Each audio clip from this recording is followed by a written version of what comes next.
Good Morning Business, French Tech. Et à 6h42, effectivement, notre French Tech est spécialiste de la lutte contre la fraude au virement et le président de Trustpair, Baptiste Collot, notre invité. Avant de parler de votre actualité, cette levée de fonds de 20 millions d'euros, redites-nous un peu ce que vous faites, comment votre plateforme est capable effectivement d'éviter la fraude au virement. Oui, effectivement, la fraude au virement a coûté 20 milliards d'euros dans le monde l'année dernière pour une raison extrêmement simple. C'est que les entreprises ne sont pas capables de vérifier que les coordonnées bancaires de leurs tiers sont les bonnes. Les banques agissent un petit peu comme la Poste, elles exécutent le flux de paiement, mais personne ne s'assure de l'identité du tiers en face. Et donc les fraudeurs bénéficient de ça, usurpent l'identité des tiers, des fournisseurs, des clients, et encaissent l'argent à la place de ces tiers qui sont historiquement des tiers de confiance.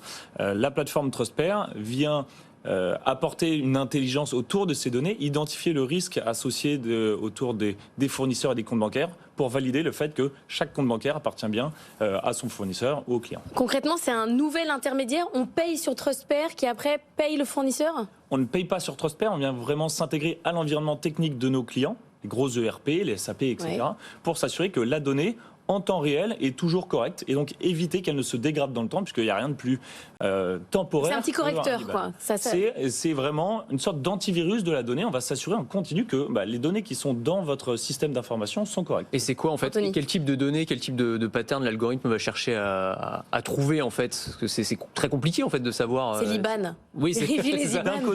D'un côté l'identité du tiers, par exemple un numéro de sirène, un numéro de TVA, n'importe quel identifiant qui permet d'identifier l'identité du tiers. Et puis le numéro de compte bancaire. Et donc à partir de là, on va pouvoir s'assurer d'identifier des patterns de risque en disant tiens, est-ce que par exemple ce compte bancaire, est-ce qu'il est logique que ce compte bancaire appartienne à telle entreprise en raison de sa domiciliation de la banque, etc. En général, à quel moment intervient la fraude ? C'est-à-dire à quel moment un pirate arrive effectivement à relier une identité à un faux compte bancaire, à changer en fait l'IBAN d'un fournisseur. Ça se passe comment ? Alors c'est très tôt et c'est là que c'est complexe. C'est que la fraude, elle intervient, on parle de grandes entreprises, dans des process qui sont assez complexes, qui impliquent plusieurs équipes. Ça peut être la comptabilité, ça peut être les achats, ça peut être la trésorerie, voire le directeur financier qui est en validation. Et donc il y a plein de portes d'entrée qui sont possibles. Généralement, ça arrive par email, c'est-à-dire lorsque vous commencez à travailler avec un nouveau tiers, lorsque vous recevez une information par email, par téléphone, par facture. Et donc il y a un process manuel qui est mis en place historiquement. L'immense majorité des entreprises travaillent encore avec des process manuels.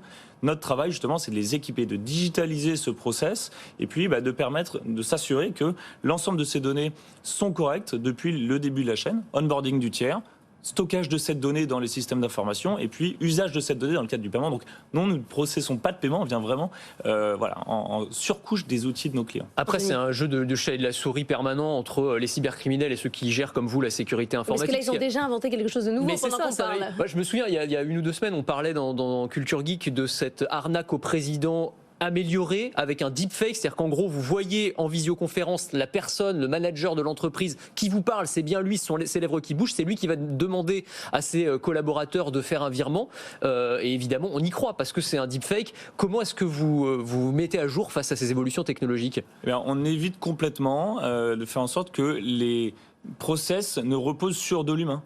On vient équiper un humain en lui disant attention, cette donnée, elle est à risque, ce compte bancaire n'appartient pas à tel tiers. Donc même si vous venez me voir en tant que directeur financier, vous me dites Baptiste, il faut faire ce virement, Trustpair dira attention, on est censé payer cette entreprise-là, par contre, ce compte bancaire ne lui appartient pas. Alors vous avez déjà plus de 200 clients qui font appel à vous pour se protéger de la fraude.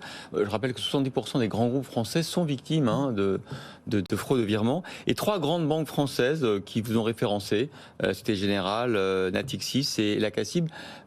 Vous levez 20 millions d'euros ce matin. Pourquoi faire ? Est-ce que votre système a toujours besoin d'évolution technologique et de mise à jour ? Bien sûr, je pense que dans la tech, vous le disiez, le développement n'est jamais terminé. Il faut toujours être plus précis et puis garder cet avantage compétitif qu'on a créé. La fraude a explosé, elle continue d'exploser. Et donc, Trustpair, aujourd'hui, effectivement, c'est une équipe de plus de 100 personnes. C'est des très grands corporates du CAC 40 et des entreprises qui font plusieurs milliards d'euros. L'enjeu de Trustpair aujourd'hui, c'est son internationalisation. On ouvre un bureau aux États-Unis et donc l'enjeu, c'est vraiment d'étendre l'empreinte géographique de Trustpair à travers ses équipes. Vous dites 70% des entreprises ont été piratées. Mais est-ce que quand vous faites votre développement commercial, vous apercevez qu'en fait, une partie de ces entreprises ne s'en rendent même pas compte? C'est-à-dire qu'il y a toute une partie de la fraude qui est de fait, mais en fait, on ne la voit pas. Effectivement, on voit bien que depuis quelques années, il y a une sensibilité au sujet qui est de plus en plus forte. Historiquement, on a beaucoup de clients qui sont revenus nous voir après qu'on leur ait présenté la solution en disant en fait non, j'ai été trop proche de me faire frauder, on s'est fait trop peur ou bien on s'est fait frauder et donc il est grand temps qu'on mette en place la solution. Vous parliez des grandes banques, ça montre aussi cette sensibilité qu'a la place désormais sur ces sujets-là, mais également des gros éditeurs, on mentionnait SAP et donc voilà, on crée un écosystème pour accompagner les grandes entreprises autour de... Dans votre expérience, quelle est la fraude le pourcentage du chiffre d'affaires victime de fraude, si je puis dire, que vous avez remarqué dans vos clients? Parce qu'au bout d'un moment, on se rend compte, la comptabilité, il y a un décalage, il y a un fournisseur qui réclame de l'argent alors qu'il a déjà été payé. Donc on voit à un moment donné de combien on a été fraudé. Est-ce que vous avez un exemple est-ce que vous avez pu quantifier ça? Oui, alors nous on le quantifie. Depuis le début de Trustspare, c'est plus de 60 millions d'euros de fraude qu'on a arrêté. Ouais. C'est aussi très variable d'une entreprise à l'autre, puisque ça peut être un montant de 20, 30 millions d'euros, comme ça peut être quelques centaines de milliers d'euros, ou des montants très pernicieux de plusieurs dizaines de milliers d'euros qui vont être récurrents avant que vous ne vous en aperceviez. Donc c'est très variable d'une entreprise à l'autre. Ce qui est sûr, c'est que ça représente un volume de chiffre d'affaires qui est important des grandes entreprises, même si le chiffre est difficile à sortir. C'est effectivement un pourcentage de chiffre d'affaires. Merci beaucoup Baptiste Collot d'être venu nous voir, président de Trustspare, qui donc lève ce matin 20 millions d'euros.